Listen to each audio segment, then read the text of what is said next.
Morning अस्सलाम वालेकुम। मैं हूँ डॉक्टर तौसीफ़ और जैसे कि पहले भी बताता आया हूँ होम्योपैथी के बारे में आपको चीज़ें छोटी मोटी जो भी हम कर सकते हैं मैं बताता रहता हूँ आपकी हेल्प के लिए, सो दैट आपको होम्योपैथी से जो मदद मिल सकती है वो मिलती रहे। अब मेरे छोटे छोटे लेक्चर होते हैं मेरे, तो ज़्यादा कोशिश करता हूँ ज़्यादा लंबे में ज़्यादा लंबाई में ना जाऊँ, ज़्यादा डिटेल में ना जाऊँ, बहुत लंबी लंबी चीज़ें ना बताएं बयान करूँ कि आप भी तंग हों। और फिर वो दूसरा ये कि आपको ज़रूरत भी नहीं है कोई इतने साइंटिफिक वर्ड्स की या इतने मेडिकल टर्म्स की कि आपको और परेशानी होगी इसने क्या कहा, ये क्या, इसका क्या मतलब है ये। इसलिए मैं बिल्कुल एक सादा ज़ुबान में लेमैन की तरह मैं उसके बारे में आपको बताता रहता हूँ, सो दैट आसानी से आपको चीज़ समझ आ जाए।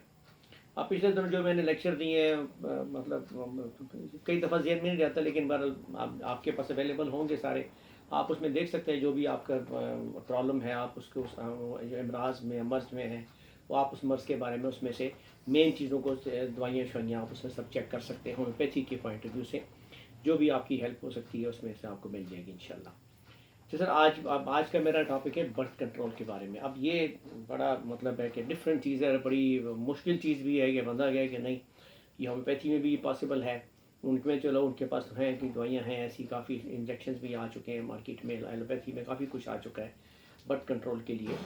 तो कॉन्ट्रासेप्टिव जो है उसके लिए आज का मेरा टॉपिक था। बेसिकली ये है कि इसमें ये कोई दुनिया की जो ओवरऑल आबादी है ना वो बहुत ज़्यादा होती जा रही है, और अब उसकी वजह से जो आबादी बढ़ रही है, शरह बहुत ज़्यादा, जिस आबादी जो शरह से बढ़ रही है उस हिसाब से तमाम मुल्क जो है ना इस मसले से दो चार हैं। और मसला सबसे बड़ा इसके साथ क्या होता है, रिसोर्स की कमी।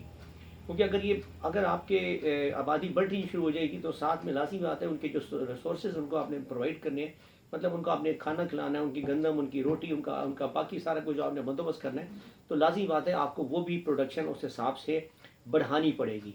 तो तभी आप जाके ना उसको चीज़ को आपस में मैच कर सकते हैं कि हाँ ठीक है इतनी आबादी है तो हम इनको आराम से रख भी रहे हैं। अब ये तो कोई नहीं है कि आप मतलब मुझे ये बात अजीब लगती है, कहना नहीं चाहिए मुझे। खुदा ताला है, अल्लाह ताला है रिस्क देने वाला, वही देता है, हर एक को रिस्क वही देता है।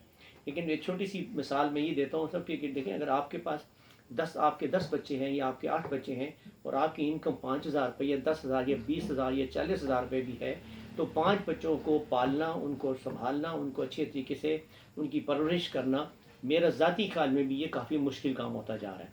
और आने वाले वक्त में तो मुझे यकीन है कि ये काम और मुश्किल हो जाएगा। तो इसलिए एक तो पहली बात है ख़ुद भी कोशिश करें कि बच्चे आप कम रखें, इसलिए जो भी जितने भी आपके बच्चे हैं आप उनको बेहतरीन तरीके से खुराक खिला सकें, ग़ज़ाइयत से भरपूर उनको ग़ज़ा मुहैया कर सकें, तो ताकि उनकी नशोनुमा भी बेहतर हो सके और वो बेहतर तरीके से आगे आगे आगे आगे लिए आपके भी और आपके मुल्क के लिए और लोगों की खिदमत कर सकें, बेहतर इंसान साबित हों।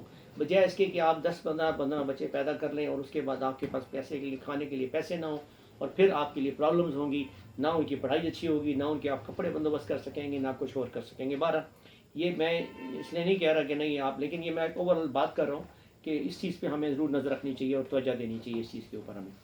अब उसके लिए होम्योपैथी क्या कर सकती है, मतलब एक बड़ा सवाल पैदा होता है। उसमें एलोपैथी में तो आपको पता है बेशुमार चीज़ें, अभी मैं क्या एक चीज़ का नाम लूँ उसमें, बस आपको पता है सबका कि काफ़ी कुछ अवेलेबल है उसमें। लेकिन फिर भी होम्योपैथी भी कुछ लोग कहते हैं कि नहीं हम होम्योपैथी के लिए करना चाहते हैं, उन चीज़ों में चीज़ों में कुछ ऐसी हैं जिसमें कि आप मतलब लुत्फ़अंदोज़ नहीं हो सकते, कुछ में ऐसी हैं जिसमें कि आपके साइड इफ़ेक्ट्स भी सामने आते हैं, कुछ इंजेक्शंस भी ऐसे आ गए हैं, कुछ और चीज़ें ऐसी हैं जिसके साइड इफ़ेक्ट्स भी सामने आते हैं। तो अब लोग कहते हैं, कुछ लोग हैं कि पूछते हैं कि नहीं होम्योपैथी में आप क्या मदद कर सकते हैं। तो उसमें सबसे पहले जो उसके जो मदर टीचर मैं बताता होता हूँ उसमें एपस मेलिफिका है। एपस मेलिफिका मदर टीचर में इस्तेमाल करें, दिन में 5 कतरे, दिन में 3 या 4 मरतबा इस्तेमाल करें, इससे बड़ा फ़र्क पड़ जाता है। और दूसरा जो मदर टीचर इस्तेमाल होता है वो है गोसिपियम।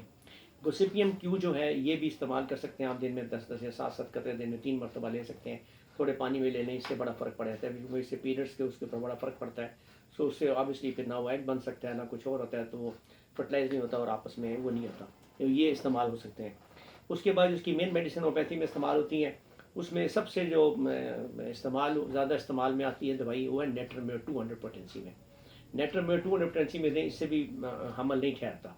इस दवाई के खाने से भी आप, इसका भी तरीका है खाने का कि आप हफ्ता पूरा खाते रहें, रोज़ाना खाते रहें, फिर एक दिन गैप दें, फिर उसके बाद शुरू करें, इस तरह करके आप इस्तेमाल कर सकते हैं। फिर इसके साथ है पल्सटीला 200 में, ये दूसरी दवाई है जो इसकी मेन मेडिसिन में जो कि प्रिवेंटिव भी है और रोक सकती है हमल के ठहरने को। تو یہ آپ دو دوائیاں ہیں 200 پوٹینسی میں. اس کے علاوہ جو کمبینیشن ہے اس میں جو میں نے دیکھا ہے جو تھوڑا بہت کام تو خیر میں یہ بتا دوں میں یہ جو لیکچر دے رہا ہوں یہ بتا رہا ہوں اس میں اتنا زیادہ بھی میں نے کامیابی حاصل نہیں کی ہے. یہ میں آپ کو پہلے بتاؤں میں نے اتنی کامیابی حاصل نہیں ہے کیونکہ کہ میرے ایک دو پیشنٹس کا نام نیٹرمیور بیبی بھی رکھا گیا ہے, مطلب کہ نیٹرمیور دینے کے بعد بھی, لیکن پھر بھی اس نے بے شمار جگہ پہ کام بید کیا ہے. اب یہ میں کہہ دوں کہ نہیں یہ غلط ہے, میں آپ کو بتا بھی رہا ہوں اور پھر بھی نہیں اس نے کام کیا ہے, تبھی میں نے اس کو اپنے لیکچر میں شامل کیا اور تبھی میری بک میں بھی یہ چیز شامل ہے کہ اس نے استعمال ہوئی ہے اور اس نے واقعی بڑا فائدہ دیا ہے مریضوں کو. تو اس لیے یہ مطلب حمل نہ ٹھہرانے کے لیے یہ دوائیاں بہت زبردست اور کامیاب ہیں. جو کمبینیشن آخر میں بتاتا ہوتا ہوں اس میں ہے پلسٹیلا, گوسیپیم اور پائنس لمبریٹا. یہ ساری کی ساری دوائیاں ہیں کیو میں استعمال کرنی ہے آپ نے. یہ 30 یا 200 پوٹینسی میں نہیں ملانی آپ نے, یہ مدر ٹنچر میں مکس کر کے آپس میں رکھ لینی ہے اور ان کے پھر آپ نے 5 قطرے یا 7 قطرے دن میں 3 مرتبہ یا 4 مرتبہ تھوڑے پانی میں آپ لے لیں. اس سے بھی بہت فرق پڑ جاتا ہے, حمل کے نہ ٹھہرنے میں آپ کی بڑی مدد دے سکتے ہیں یہ. اور آخر میں بایو کیمی کی جو دوائی ہے جیسے میں نے آپ کو پہلے بتائی تھی اس میں, لیکن اس میں نیٹرمیور 200 میں تھی جو بڑا کام کرتی ہے, لیکن بایو میٹرک کے اندر نیٹرمیور 3x کے بارے میں بھی یہی ہے کہ یہ بھی بڑا زیادہ عمل اس میں مدد کرتی ہے اس کو روکنے میں. تو اس لیے یہ بنیادی باتیں میں نے آپ کو بتائی ہیں. خوراک تو اس میں اتنا خاص نہیں ہے کہ بس ٹھیک ہے آپ صحت مند رہیں تو آپ ٹھیک ہیں ہر چیز ٹھیک ہے, لیکن جو میں نے بتایا ہے ترتیب تدابیر خود ہی کر لے تو زیادہ بہتر ہے, کیونکہ آپ کو پتہ ہے آپ نے خود آگے بچوں کو پالنا ہے, خود سنبھالنا ہے, خود سارا کچھ کرنا ہے. تو اپنے آپ کو بھی خوش رکھیں اور اپنے بچوں کو بھی خوش رکھیں, اس حد تک رکھیں. آبادی کم ہوگی تو آپ کے وسائل زیادہ ہوں گے, تو لازمی بات ہے آپ کی جو آبادی ہے اس کو اتنا زیادہ فائدہ پہنچے گا, اتنا زیادہ وہ آرام میں بھی رہیں گے, اتنا زیادہ ان کو فیسلٹیز بھی زیادہ ملیں گی. تو امید ہے میرے آج کے لیکچر سے آپ کو کچھ تھوڑا بہت فرق یا فائدہ پہنچا ہوگا, امید ہے. اور امید ہے کہ آپ اس سے فائدہ حاصل کریں گے, اور پھر بھی کچھ سوال ہوتا ہے تو ہم اس سے واٹس ایپ پہ پوچھ سکتے ہیں. تو مجھے اب تک نیکسٹ ویڈیو کے لیے اجازت دیجیے گا. اللہ حافظ.